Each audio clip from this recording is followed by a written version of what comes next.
6 in the morning. Your back hurts. Your bank account hurts more. You clock in. You nod at the same 3 guys. You grab your gloves off the same hook, and somewhere in the back of your mind you think, this is fine. This is just temporary.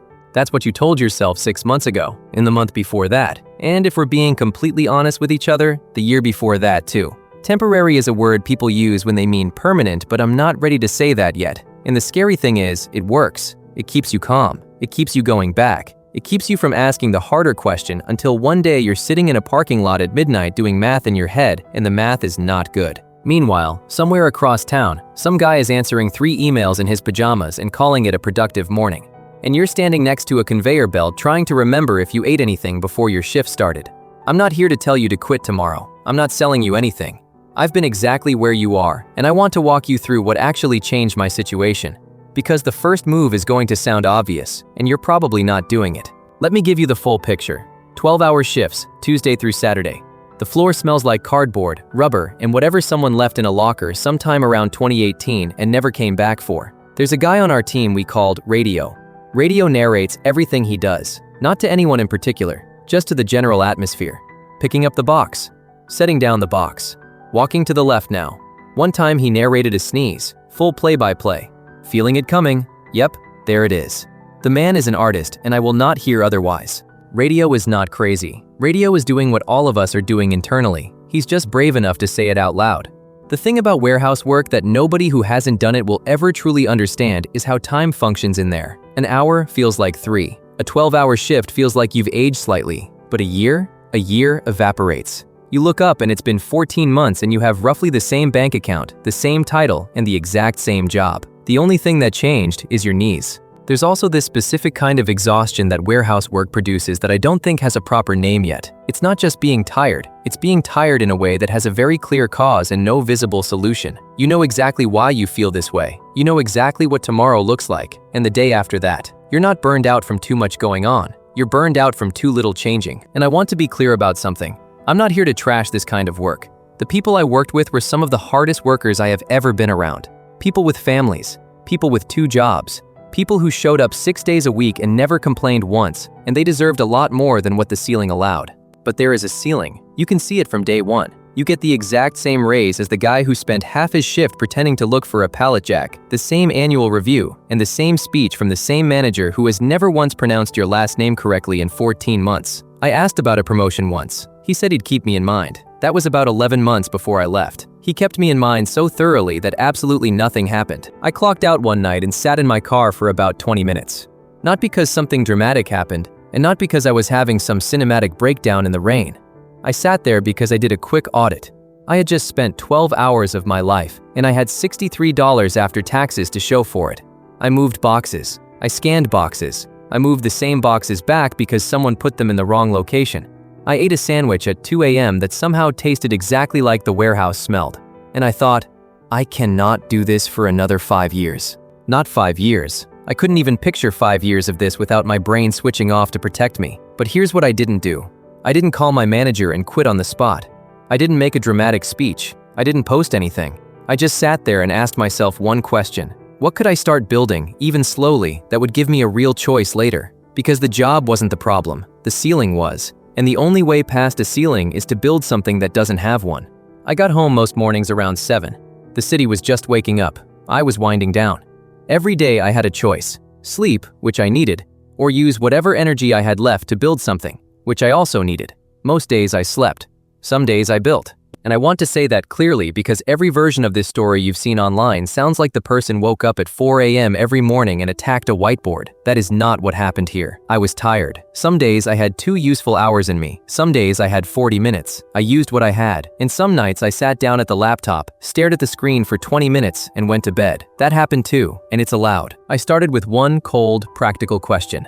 Not follow your passions stuff. What skills do I already have that someone with money and no time would actually pay for? Here's what I landed on. I was fast. I was organized under pressure. I could look at a chaotic, messy storage situation and fix it in under an hour without wasting a single motion. I built systems instinctively. I've been doing it every day for 2 years without anyone ever paying me what it was actually worth. Warehouse skills. Not glamorous by any stretch, but it turns out people will actually pay you for them. It turns out there are a lot of small business owners, Etsy sellers, boutique shop people, small brands shipping out of a garage who are completely drowning in exactly the kind of chaos I'd been trained to solve every single day at work. They have the customers, they have the product, they have zero idea where anything is, and they're packaging orders on the floor surrounded by bubble wrap and anxiety. So I started embarrassingly simple. I wrote a one-page description of what I could help with and sent it to 10 people in a Facebook group for small business owners. No website, no logo, just a one-page description and 10 messages sent to strangers. 3 people replied. 1 hired me. She was running a candle business out of her garage, and her inventory system was a shoebox and some hope.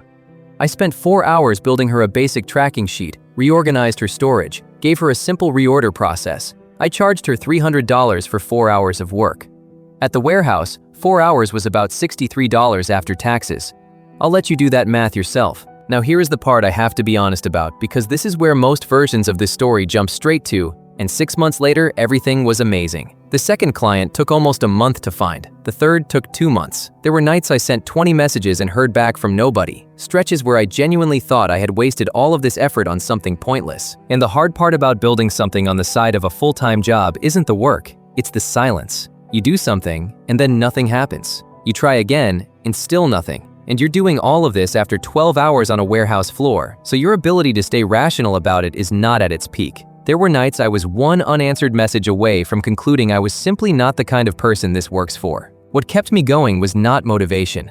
It was just the fact that going back to zero on the warehouse floor felt worse than sitting with the silence a little longer. So I sat with it, and eventually something moved. But I never went back to zero. Every client taught me something about how to talk about what I did. Every job made the next pitch slightly easier. I was still clocking in, still scanning, still nodding at the same guys, still listening to radio narrate his Tuesday. The only difference was, something was growing on the other side of those doors. Small, slower than I wanted, but mine. And mine turned out to matter more than I expected. But there's a moment in building something on the side that nobody actually prepares you for. At some point, the job stops being the thing that's funding your future. It starts being the thing that's costing you it. And that's when the math changes. About 8 months in, I had 4 consistent clients. Monthly income from the side work was around $1,800. Warehouse take-home was about $2,200. So the outside thing wasn't beating my job yet. But here's what I noticed. The warehouse number had been exactly $2,200 for 2 years. The outside number had grown every single month since I started it. One income had a ceiling, the other one didn't. I ran the math obsessively. I made spreadsheets. I had full conversations with myself in the parking lot that must have looked absolutely unhinged from the outside. And the conclusion I kept landing on was the same. I had the hours to grow the side work to 6 clients, maybe 8. But I was spending my best hours in a warehouse and running on scraps at a laptop. The job wasn't just costing me money anymore, it was eating the time I needed to outgrow it. Every hour I gave to the warehouse was an hour I couldn't spend on the thing that was actually growing. And here's the uncomfortable part of that realization. I'd been thinking about the warehouse income as the thing keeping me safe, but the more I looked at it, the more I saw it differently. The warehouse wasn't my safety net, it was my anchor. A very stable, very heavy thing that was keeping me exactly where I was. And the frustrating thing about anchors is that they work perfectly. That's the whole problem. They do exactly what they're supposed to do. And what they're supposed to do is keep you from going anywhere. So I cut my hours. I went to my manager and told him I needed to switch to part-time for personal reasons, which was not entirely a lie because I consider my financial future a deeply personal matter. Going part-time dropped my warehouse income to about $1,200 a month. Side income was at $1,800. On paper, I was net positive. In reality, those first 4 weeks were genuinely uncomfortable because right after I cut my hours, one of my clients canceled. Routine change on their end, nothing personal. And I remember sitting in that exact parking lot, same flickering light above me, thinking I had just made a catastrophic mistake and I had nobody to blame but myself. I didn't spiral. I made 3 calls that week. 1 became a client. 2 weeks later, I had replaced what I lost. 6 months after cutting my hours, the outside income crossed $3,000 a month. That's when I went back and returned my vest. Not dramatically. I just said I needed to step away. Shook a few hands, grabbed my stuff from the locker, said goodbye to radio, who narrated the handshake. And I walked out into the middle of the day with nowhere I had to be. That was the first time in about 2 years that had been true. Warehouse work is not beneath anyone. The people I worked with ground harder than most people in offices will ever come close to. They showed up every day and took it seriously, and they deserved better than what the ceiling allowed. But if you feel that thing, that quiet, low-grade frustration that shows up every time you calculate what your hour is actually worth, that feeling is not weakness. That's just your brain doing honest math. You don't have to blow up your situation to change it. You build something on the side while the stable job covers your life. You stay until the outside money gives you a real choice. And then you make the choice, even though it's terrifying, because the free time you need to grow past where you are is sitting on the other side of it. The first dollar you make outside your normal job is not about the amount, it's about what it proves. It proves you can. And once you know you can, the ceiling looks a lot less permanent. If you want to figure out what skill you already have that someone would actually pay for, I broke that whole process down in another video. It's practical, no fluff, and it's the step most people skip entirely. Click it. Subscribe if this one was worth your time. And if you're in the grind right now, I see you. Just don't stop there.